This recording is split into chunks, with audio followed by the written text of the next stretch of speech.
Unë fillimisht nuk isha besimtar shumë, domethënë besoja në Zot, por vetëm kaq, nuk isha. Kur isha i vogël, shkoja në kish vazhdimisht. Kish ortodokse, jemi ortodoks.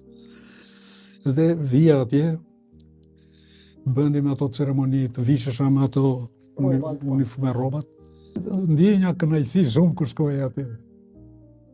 Unë pata një bllokim të gjoksit, problemi i zemrës, dhe mjeku më tha me njerë duhet operohesh. Po. Shkova për analizat atje dhe me njerë më thanë që duhet të operohesh. Më futën në sallën e operacionit.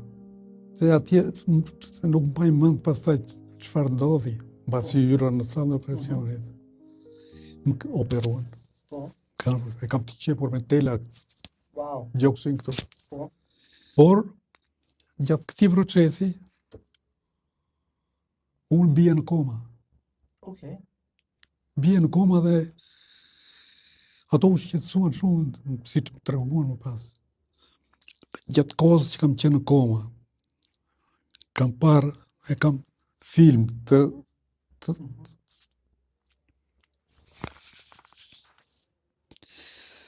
shumë emocione kur e tregoj këtu. Dhe mbaj mend që tamam në kujtesë, ai ishte biri i Perëndisë, ai ishte një burr me veshur me uniformë, me kostum, me ato papionin këtu. Erdhi me karrocë, me 2 kuaj të bardhë dhe kishte një arkivol mbrapa në karrocë të vendosur.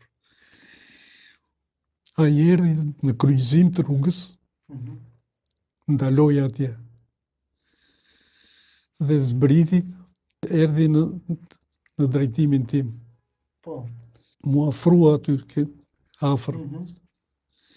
Dhe më thotë, Maksi, unë nuk kam ardhur të marr. Kam ardhur të them që ti do jetosh. Zoti ka thënë që ti je njeri shumë i mirë. Njerëzit janë lutur shumë për ty, sidomos djali ka qenë absolut. Ti do të shkosh këtej më tregon rrugën në të majtën time.